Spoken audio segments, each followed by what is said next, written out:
On today's show, Trump says he will not slap higher tariffs on European cars. A lot of Americans say they would buy a Chinese car, and you can soon order an F-150 pickup with a Raptor engine. All that and more coming right up on Autoline Daily.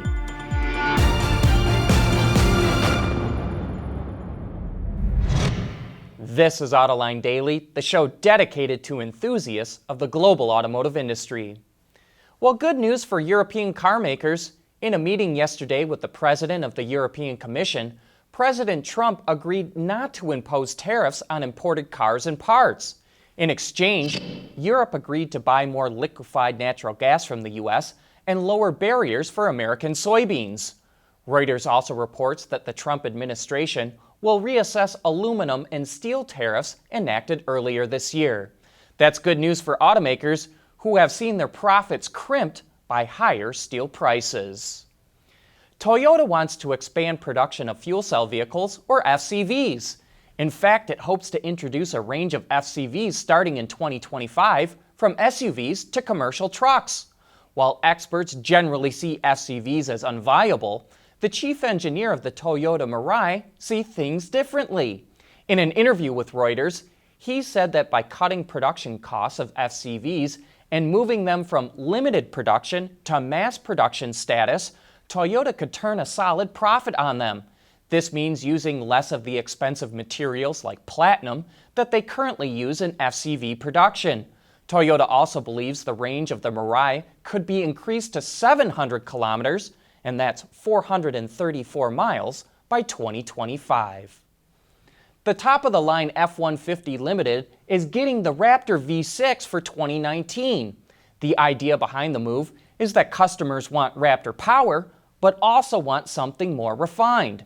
The 2019 Limited will sport 450 horsepower with 510 pound-feet of torque.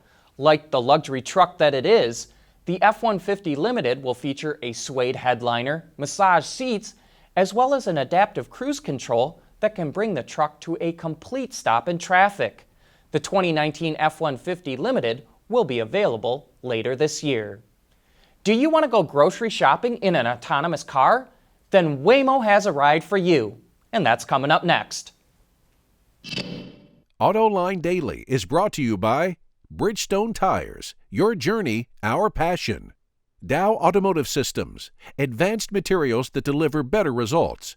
And by Lear, a global leader in automotive seating and electrical systems. Would American consumers buy Chinese cars? A new survey says at least 1 out of 4 Americans say yes. The car shopping website Autolist did the survey, and of the over 1,550 people it talked to, 28% say they would consider buying a Chinese brand vehicle. And no surprise, 40% of those people said price was the leading reason why they would. 35% said they wouldn't want a Chinese vehicle because of questions over reliability, safety, and a lack of a dealer and service network. The survey also showed that the least likely to consider a Chinese vehicle own an American brand vehicle, while owners of Korean vehicles were the most likely. But this does highlight some of the areas Chinese automakers should focus on and the areas where they need to work harder. Waymo announced it will give rides to people in Phoenix, Arizona who order groceries at Walmart.com. They place their order, then get a ride to the nearest Walmart as their order is being prepared, and then get a ride back home. Waymo is also growing its partnerships with Avis and AutoNation. Avis, which already refuels and charges Waymo vehicles, will provide autonomous vehicles to help customers pick up or drop off their rental cars. And AutoNation will offer them to people who are having their personal vehicle serviced, rather than giving them a rental. Mercedes-Benz just announced it will offer the A-Class sedan in the American market. It will replace the CLA as it's nearly exactly the same size. There will be a next-generation CLA, but that will likely get bigger. Power for the A-Class comes from a 2-liter Turbo 4 that makes 188 horsepower, and it gets mated to a 7-speed DCT. All-wheel drive is optional. 2 7-inch display screens, one for the instrument cluster and one for the infotainment, are standard. But the option for two 10.25-inch displays is also available as well. The new A-Class goes on sale in the US later this year, but so far no pricing. And speaking of Mercedes, its parent company Daimler is splitting itself into 3 separate companies, and coming up next, we'll tell you why.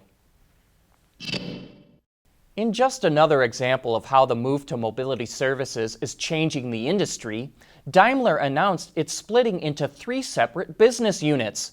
Under a plan called Project Future, the 3 units are Mercedes-Benz Cars and Vans, Daimler Trucks and Buses, and Daimler Mobility.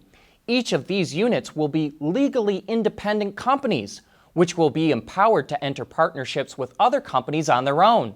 To get German unions on board, Daimler is promising job security for factory workers until 2029.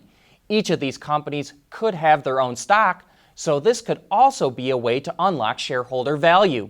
The Chinese company Geely recently bought nearly 10% of Daimler's stock, and it will be interesting to see if this move dilutes Geely's influence over the company. And speaking of autonomous cars and mobility services, how is that going to affect the performance market? That's going to be one of the topics on Autoline After Hours later this afternoon. And we're also going to preview some of the historic vehicles that will be at the Concours of America that takes place this weekend. So join John and Gary as they look to the future and keep an eye on the past. That wraps up today's show. Thanks for watching. Please join us again tomorrow.